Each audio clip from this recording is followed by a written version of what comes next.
Hola amigas y amigos, bienvenidos a Narcomentarios. Abel Reynoso, un gusto en saludarlos. Estamos hablando del fascinante mundo de las investigaciones y particularmente el uso de los testigos protegidos, o mejor conocidos como los informantes, pero no los llamamos informantes hasta que los establecemos.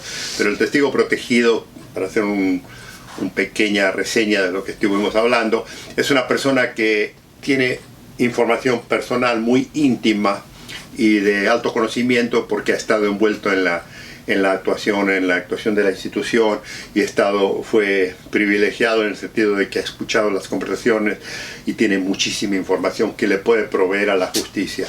En casos extremados, de grandes casos federales, de narcotráfico, de la mafia, de muchas cosas, estos individuos son los que generalmente colaboran muy cercanamente con las autoridades y logran que la justicia eventualmente no solo que los arreste, sino que eventualmente los encuentre culpables a través del proceso judicial, los encuentre culpables por la cantidad de información real que ocurre. Estos individuos obviamente son odiados, tienen un extremo peligro constante entre ellos y su familia. Muchas familias de estos individuos han sido asesinados, hijos, esposas, en fin, toda la familia incluso, o son odiados tremendamente, pero una de las cosas por la que muchas de estas personas, como les comentaba, deciden participar en estas investigaciones, deciden colaborar, es porque se quedan sin opciones. Y lo que le comento aquí es esto. Recuerda lo que le comentaba en videos anteriores de que allá hace 50, 60, 70, 100 años atrás la mafia tenía su famosa omerta de que nadie hablaba, que nadie delataba, y había este romanticismo de que delincuente no delata a otro delincuente porque se le considera un rata, porque es un soplón. O sea, cada país tiene su definición, su lunfardo, su definición de lo que estos individuos los catalogan, ¿no? De delincuentes, de bocones, de ratas, de mentirosos, de lo que sea. Y obviamente hay un gran odio en contra de ellos. Pero del otro lado, de la otra versión, son extremadamente efectivos y una de las razones es porque han estado ahí. Ahora, ¿qué ocurre? ¿Por qué estos individuos llegan a participar? Por lo que yo también les comenté anteriormente. Generalmente cuando hacemos investigaciones de narcotráfico, se hacen investigaciones, se empieza desde abajo y a medida que uno va digamos, atrapando, arrestando, investigando individuos de pequeñas situaciones, se va escalando a un nivel más alto, porque el objetivo de todo buen investigador, el objetivo de todo buen policía, particularmente a un nivel ya mucho más alto, es llegar a la máxima cúspide de la institución, de la organización. Entiendo.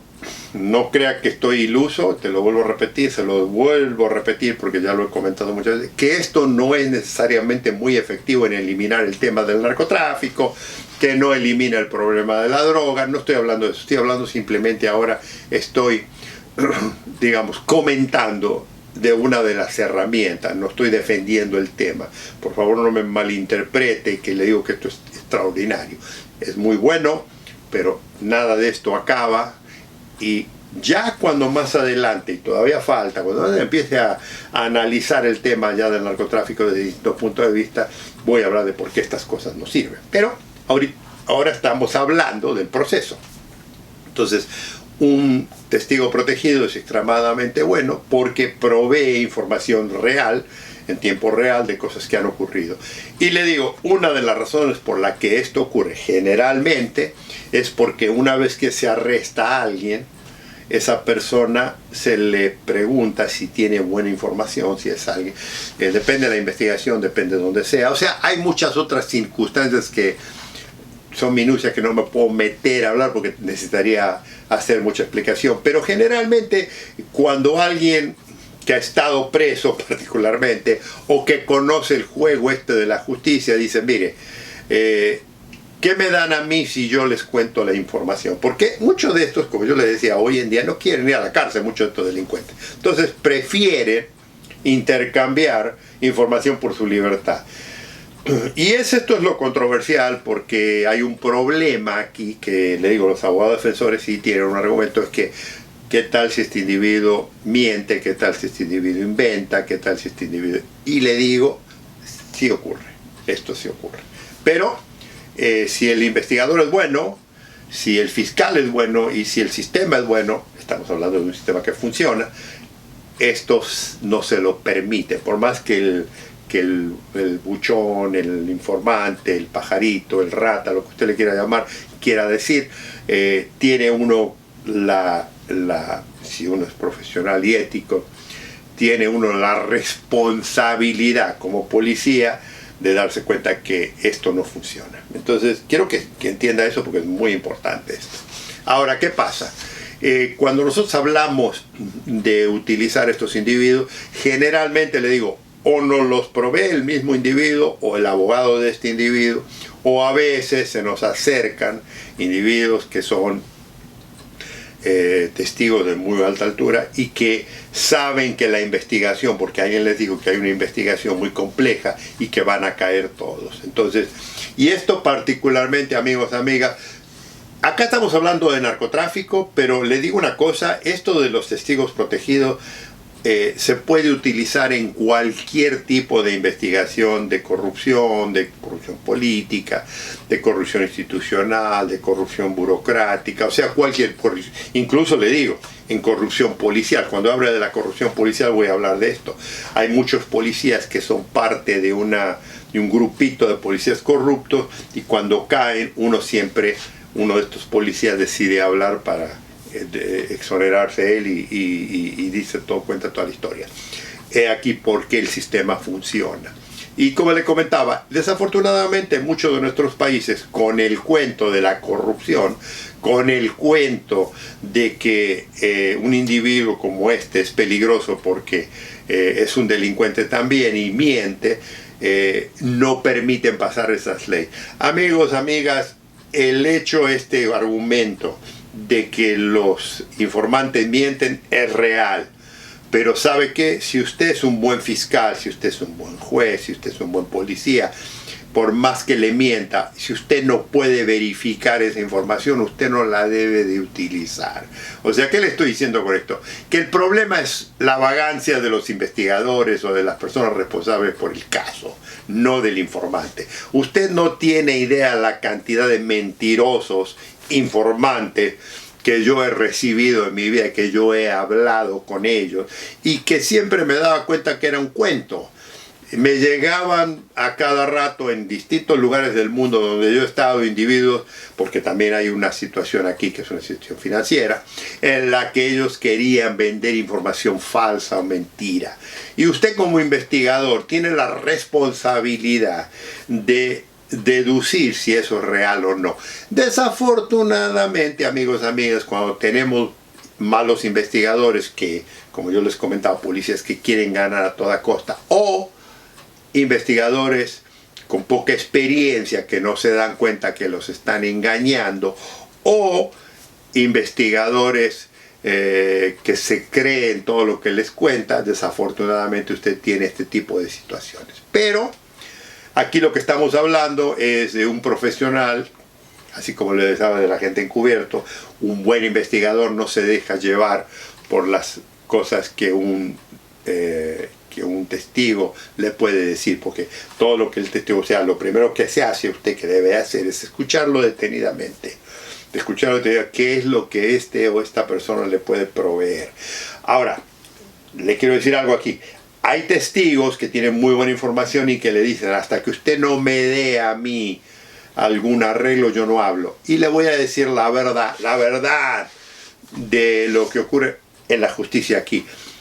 El fiscal, que es el único que autoriza, porque no es ni siquiera el policía o el agente el que puede tomar decisión sobre qué va a pasar en la parte judicial, sino que el fiscal, y ni siquiera a veces el fiscal tiene toda esa autoridad, es el único que le puede más o menos, y le digo, amigos,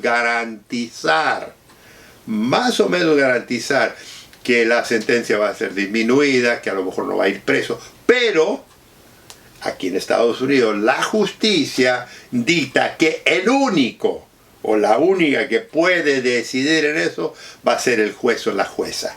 Esa es la ley.